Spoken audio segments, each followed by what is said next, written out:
composer first arrives, he needs to be introduced to the practice of dealing with computer equipment through fairly conventional teletypes, typewriters and languages. But the object of the studio here has been rather to focus the composer's attention on musical issues by having the computer deal with the more complicated task of interpreting much of his musical idea in the computer language. Most of the composers who come in here have had some sort of experience in analog equipment, and in that event they've been practicing the art of manipulating sounds on magnetic tape. The degree of control they would have over those sounds has normally been limited by the fineness with which they can cut tape or hand manipulate analog controlled equipment, which provided a certain limit on the quality of control that the composer could exert themselves. What we have here is something very different, where the computer, which is capable of dealing with sound objects down to small milliseconds or microseconds of time, can actually go in and do very, very fine-grained computation on the evolution of timbres, always, of course, under the composer's control, but giving the composer many more opportunities to go in and take the responsibility that was formerly that of the performer in bringing his conceived music to life.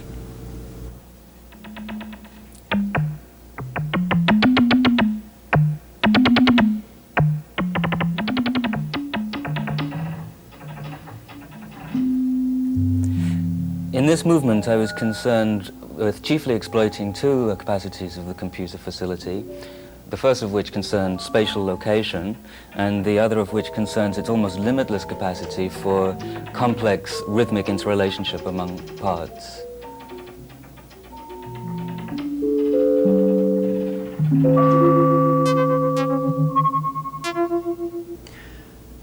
The problem that the composer faces when he is using a computer in this way is that of communicating his musical ideas to the machine.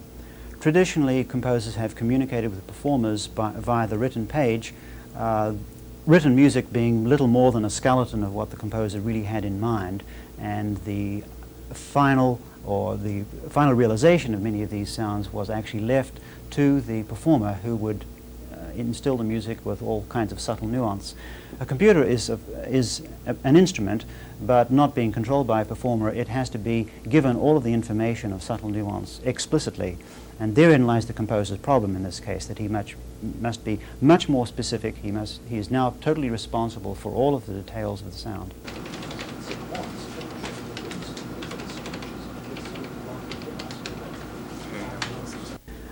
What we have managed to do here is to develop modes of communication between the composer and the computing environment that permits information to be transmitted in languages that are much more natural to the composer, in standard music notation, in gestures that are somewhat movements of the hand, and that allows the composer to get a quality of information in the communication that is very difficult otherwise to express in words.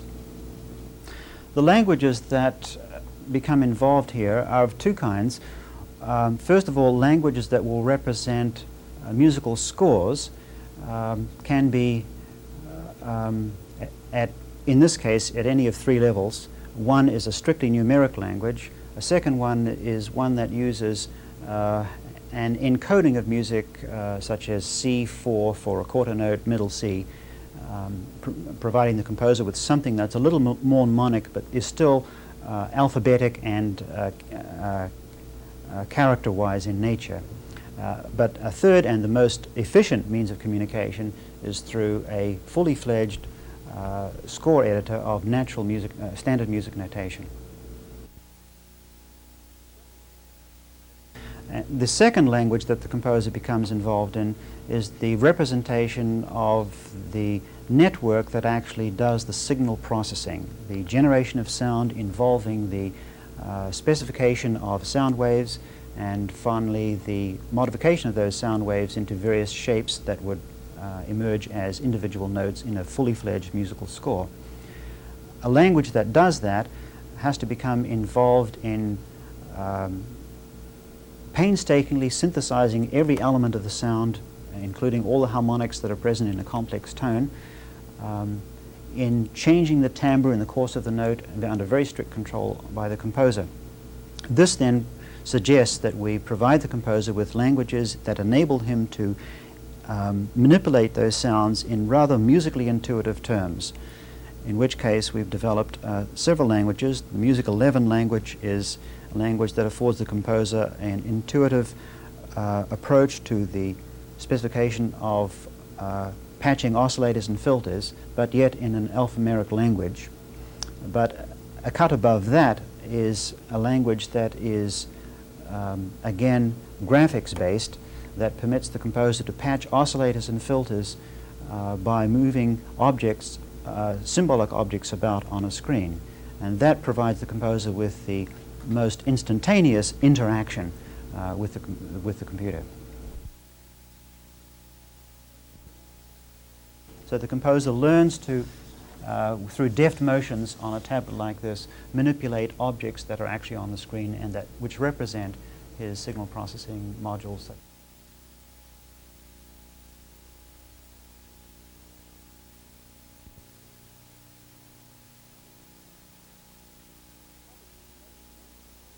Probably the most natural way we have of communicating musical ideas to the computing environment is via a keyboard of this type.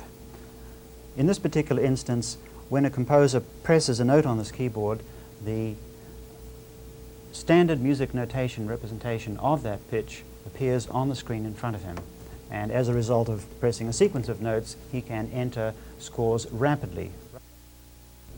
Having set things up on the screen, whether they be specifications of oscillators and filters or specifications of the score, which is to be realized by those oscillators and filters in a particular musical context, the composer is probably going to make daily progress on the problem.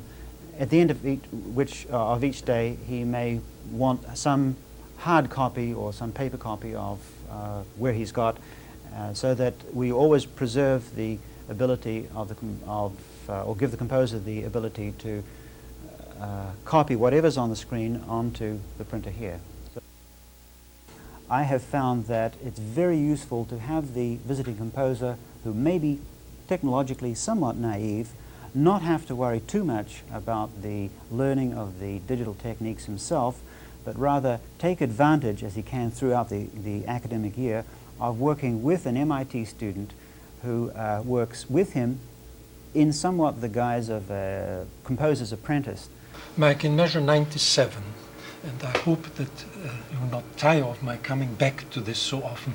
The dynamics seem to need some adjustment, possibly a little louder to bring out the pitch definition. Why don't we listen to it, and then we can make some changes. Good idea.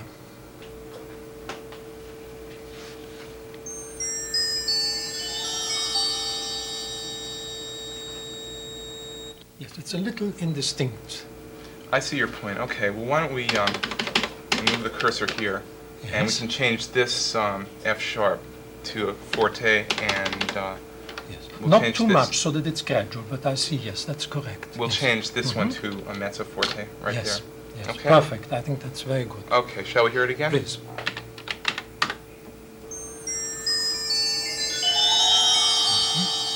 Yes, I think that is to be preferred. The lower notes were quite distinct, and that is, I think, at the peak of the crescendo, and the pitch definition is much clearer in this version. I would prefer it. Mm-hmm. Yes. In watching these composers at work, several things do become apparent as to what things need to be developed next in the future of computer music. One of them is that the communication with computers still needs refinement. Composers, despite the languages we've seen here, do still have difficulty in communicating musical ideas very, very naturally.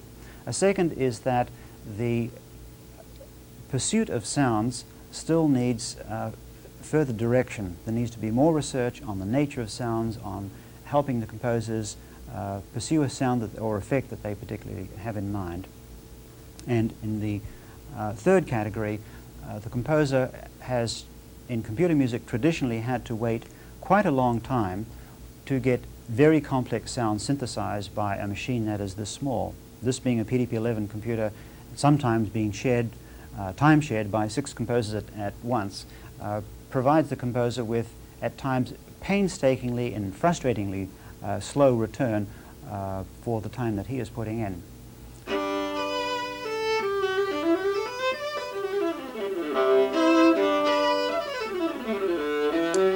Okay, Marcus, I'd like to try the section here from the slow part and transition into the faster section at this tempo.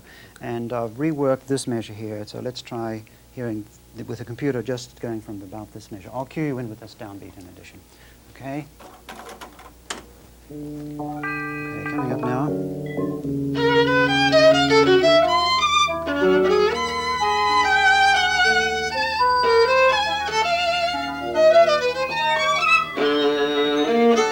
Fine. Yeah, I think that's working much better. That's good. Okay, I don't think you should have any difficulty with that passage now the way we had in the first time. That is a big improvement from the interaction. Good. Fine.